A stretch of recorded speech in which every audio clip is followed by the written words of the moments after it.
Hello friends, स्वागत है आपका मेरे यूट्यूब चैनल में। क्लाइमेट चेंज यानी जलवायु परिवर्तन पर निबंध, ये आपके सभी एग्जाम्स के लिए काफ़ी इंपॉर्टेंट, काफ़ी ट्रेंडिंग टॉपिक होने वाला है। कैसे आप जो है पूरे के पूरे नंबर प्राप्त कर सकते हैं निबंध लिख करके, कौन कौन सी गलती आपको निबंध लिखते समय नहीं करनी है, और कैसे आप एक प्रभावी, एक बेहतरीन निबंध लिख सकते हैं, इस वीडियो में आपको बताने वाले हैं। तो चलिए बिना किसी देरी के आज हमारा वीडियो है शुरू करते हैं। चैनल पर नए हैं तो जरूर इसको सब्सक्राइब कर दीजिएगा, ज़्यादा से ज़्यादा वीडियो को शेयर कीजिएगा। सबसे पहले देखते हैं निबंध की रूपरेखा। कई बच्चे जो है सीधा निबंध लिखना शुरू कर देते हैं, लेकिन आपको ऐसा नहीं करना है। सबसे पहले आपको निबंध की रूपरेखा बनानी पड़ती है। कौन कौन से टॉपिक आप अपने निबंध में बताने वाले हो, इसको यहाँ पर रूपरेखा में दिखाना पड़ता है।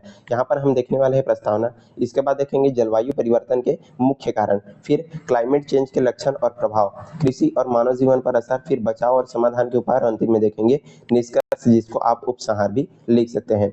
चलिए एक एक करके यहाँ पर सारी चीजों को हम समझते हैं। प्रस्तावना सबसे पहले यहाँ पर देखते हैं। तो जलवायु परिवर्तन या क्लाइमेट चेंज का सीधा अर्थ क्या है? पृथ्वी के औसत तापमान और मौसम के पैटर्न में आने वाला जो दीर्घकालिक बदलाव से है, इसी को हम क्या बोलते हैं? क्लाइमेट चेंज बोलते हैं। जैसे कि गर्मी में जो है बहुत ज्यादा गर्मी पड़ा है, या गर्मी में जो है कहीं पर सूखा पड़ा है तो कहीं पर बारिश हो रही है, तो ये सारी की चीजें क्या है? क्लाइमेट चेंज का यहाँ पर प्रभाव देखने को मिलता है। हमारी पृथ्वी एक निश्चित प्राकृतिक संतुलन है, जिसके कारण यहाँ जीवन संभव है, लेकिन पिछले कुछ दशकों में यह संतुलन जो है तेजी से क्या हो रहा है? बिगड़ रहा है। पृथ्वी के जो संतुलन है क्या हो रहा है? असंतुलित यहाँ पर बहुत ज्यादा हो चुका है। आज दुनिया के किसी हिस्से में जो है भयंकर सूखा पड़ा है, तो कहीं बेमौसम मूसलाधार बारिश हो रही है, और बाढ़ से जो है तबाही मच रही है। तो ये सारे के सारी चीजें क्या है? ये सारे के सारी चीज जो है जलवायु परिवर्तन के प्रभाव है। यह संकट केवल किसी एक देश का नहीं है, बल्कि पूरी मानवता और जीव जगत के अस्तित्व के लिए एक बड़ी चुनौती यहाँ पर बन चुका है, और इस पर ध्यान देना काफी बहुत ज्यादा क्या हो चुका है? जरूरी हो जाएगा है।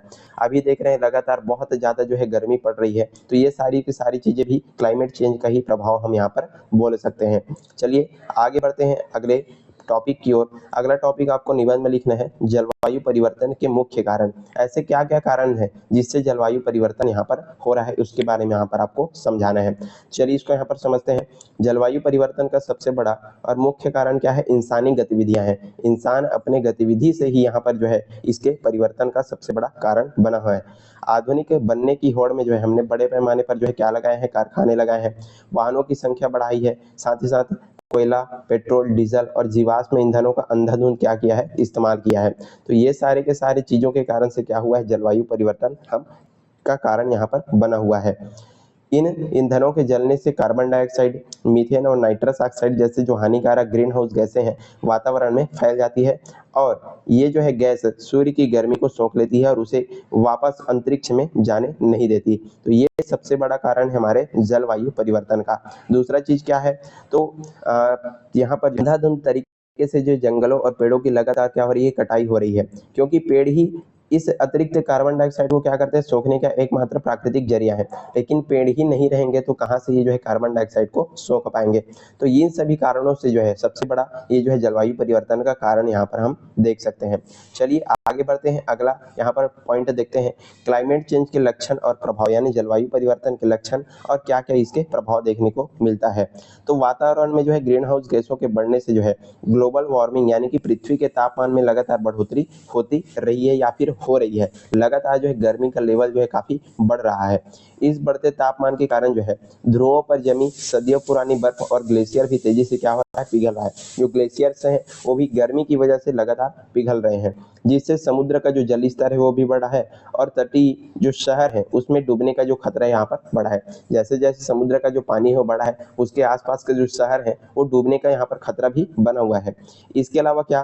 तो मौसम का जो चक्र है पूरी तरीके से अस्त व्यस्त हो चुका है। अब सर्दियां देर से आती है और बहुत समय के लिए टिकती है, जबकि गर्मियों के महीने में रिकॉर्ड तोड़ गर्मी और लू का सामना यहाँ पर करना पड़ता है। कहीं कहीं पर जो है सूखा पड़ रहा है, तो कहीं कहीं पर बहुत ज्यादा बारिश हो रही है, कहीं कहीं पर बहुत ज्यादा ठंड है। तो ये सारे के सारी चीजें क्या है? ये सारे के सारी जो है क्लाइमेट चेंज, जलवायु परिवर्तन के प्रभाव हम देख सकते हैं, और काफी बहुत ज्यादा जो परेशानी का सामना जो है मानव जीवन को यहाँ पर करना पड़ रहा है। चलिए अब आगे देखते हैं कृषि और मानव जीवन पर यहाँ पर क्या क्या प्रभाव होता है क्लाइमेट चेंज का, इसके बारे में बातें करते हैं। तो इस बदलते मौसम का सीधा और घातक असर हमारी कृषि व्यवस्था पर यहाँ पर पड़ता है।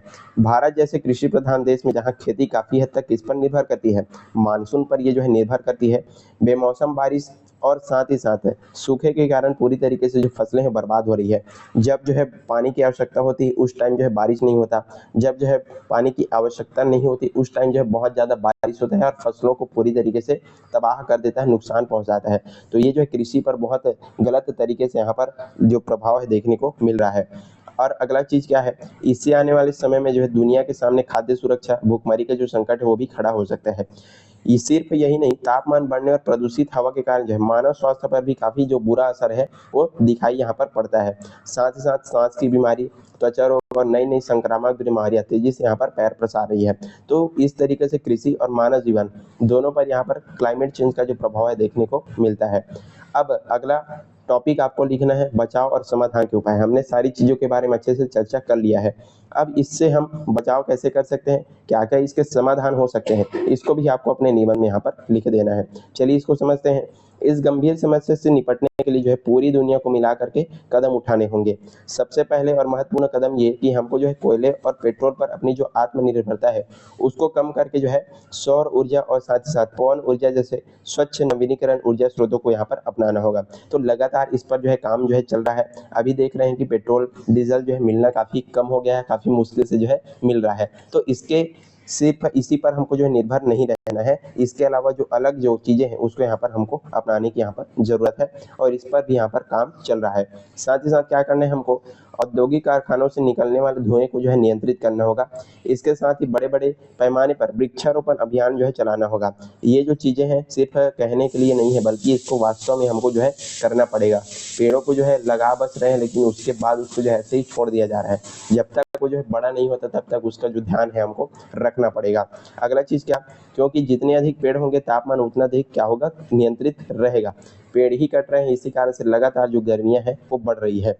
एकल उपयोग वाले प्लास्टिक यानी कि सिंगल यूज प्लास्टिक पर प्रतिबंध और पानी की बचत में भी काफ़ी जो है बड़ी भूमिका यहाँ पर हमको निभानी पड़ेगी, तभी हम इस समस्या से बचाव कर सकते हैं और इसके कुछ समाधान निकाल सकते हैं। चलिए अब अंतिम में लिखेंगे आप जो है निष्कर्ष, इसको उपसंहार भी लिख सकते हैं।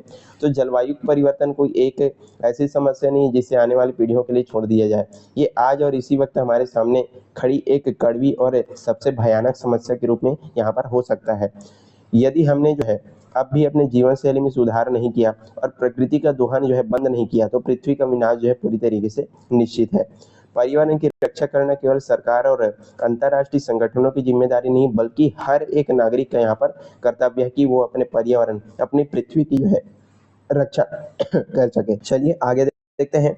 पृथ्वी बचेगी तो हमारा भविष्य बचेगा। इसी सोच के साथ हमको जो है आज से ही प्रकृति के अनुरूप जो जीवन है वो जीना यहाँ पर शुरू करना होगा और हमको इस समस्या से समाधान या छुटकारा पाने के प्रयास अभी से यहाँ पर करने होंगे। और इस तरह से आज का हमारा जो वीडियो है यहीं पर समाप्त होता है। हमने काफ़ी बेहतरीन तरीके से आपको बताया कि कैसे आप जो है जलवायु परिवर्तन पर एक बेहतरीन एक प्रभावी निबंध लिख सकते हैं। आई होप आपको सारी चीज़ें अच्छे से समझ में आ गई होगी। वीडियो पसंद आए तो लाइक करना, ज़्यादा से ज़्यादा शेयर करने और चैनल पर नए हैं तो जरूर आपको सब्सक्राइब कर देना है। चलिए आज के लिए बस इतना ही, मिलते हैं इसी तरह के अन्य वीडियोज़ के साथ, तब तक के लिए पढ़ते रहिएगा। धन्यवाद।